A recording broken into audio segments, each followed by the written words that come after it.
ज्यायसि चेत् कर्मणस्ते मता बुद्धिर्जनार्दन त्यक्तिम कर्मणि घोरे माम नियोजयसि केशव।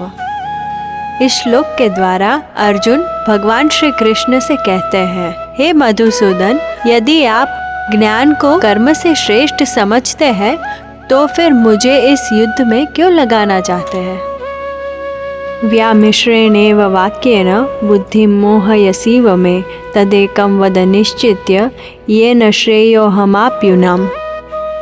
अर्जुन कहते हैं, हे केशव, मैं आपके दो तरफे वचनों से मोहित हो गया हूँ।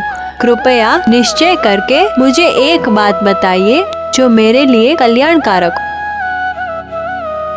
लोकेस्मिन् द्विविधा निष्ठा पुरा प्रोक्ता मया नघ ज्ञान योगेन सांख्यानां कर्म योगेन योगिनां।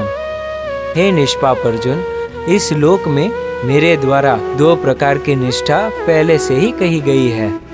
उनमें से सांख्य योगियों की निष्ठा ज्ञान योग से और कर्म योगियों की निष्ठा कर्म योग से होती है।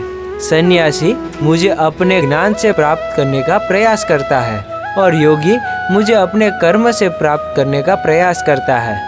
सन्यासी बिना कर्म किए मुझे प्राप्त नहीं कर सकता और योगी बिना मेरे ज्ञान के भी मुझे प्राप्त नहीं कर सकता। ज्ञान और कर्म, जब इन दोनों का आपके जीवन में संतुलन होगा तभी आपको मेरी अनुभूति होगी। न कर्मणा मनारंभान निष्कर्म्य पुरुषोष्णुते न च संन्यासना देव सिद्धिं समधिगच्छति। मनुष्य ना तो कर्म के आरंभ किए बिना और न केवल संन्यास से सिद्धि को प्राप्त कर सकता है। आप ये मत समझिएगा कि गीता का ज्ञान सन्यासियों के लिए है। अगर ऐसा ही होता तो ये ज्ञान मैं कभी अर्जुन को नहीं देता, क्योंकि वो भी आपकी तरह संसारी ही है। आपको सिद्धि पाने के लिए बाहरी संसार से संन्यास लेने की आवश्यकता नहीं है।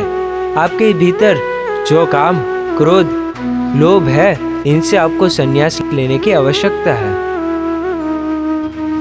नहीं कश्चित् क्षणमपि जातु तिष्ठत्य कर्म कृत् कार्येते ह्यवशः कर्म सर्वः प्रकृतिजैर्गुणैः। निसंदेह कोई भी मनुष्य क्षण के लिए भी कर्म किए बिना नहीं रह सकता।